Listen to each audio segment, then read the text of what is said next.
Okay, Clint again, and I'm going to show you how you can use Enshrouded with a VPS to provide a public IP address that your friends can join so they don't have to go download and run zrok, because that's scary, right? All right, so here we are. Here's my remote machine. This is where I run my Enshrouded server, and as always, you do need to run Enshrouded server from the command line or Steam kicks you off. So let's start my server. Once I start my server, I can start my zrok server by running start server.ps1 in the Enshrouded zrok bootstrapper, just like you always have. This just sets everything up, gets it all going. You'll see a new black window pop up, and that will be our zrok connection. And there's that. Here is the access that I would use, zrok access private, blah, blah, blah. And now what I'm going to do is jump over to my VPS, and here's my VPS. And I'll just wiggle the screen so you can see the VPS. I'll paste that command, and I will run the command with an extra added parameter called bind.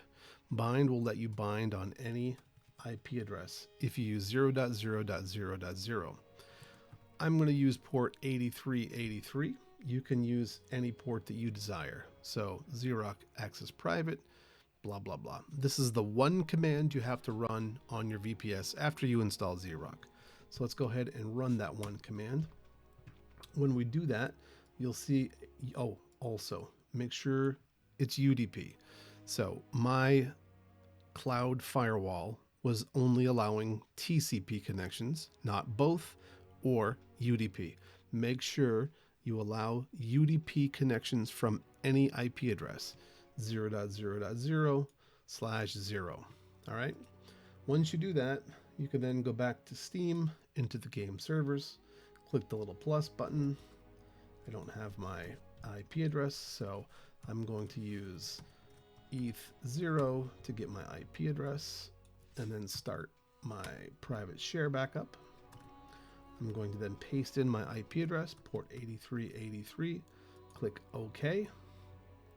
When I do that, you'll see that the zrok connection in the cloud on the VPS has accepted a connection or two. If we come back to here, we'll see there are no connections yet through my zrok server. Let's go ahead and go back to play, join. Now I'll have the Ooga Booga server. If we look at the password here, it's let me in. So I'll type let me in, click confirm. You can see I've accepted a connection back here. This zrok is not giving me any information, so that's probably just fine. And then let's look at the other one, which is right here. And you can see we have accepted some connections for the Enshrouded service, and we're off and running. Enshrouded is now bootstrapping in the background here. It does take a moment, takes a moment. Then textures load and, it knows where you are and that sort of thing. So let's, I'll keep eating the raw food.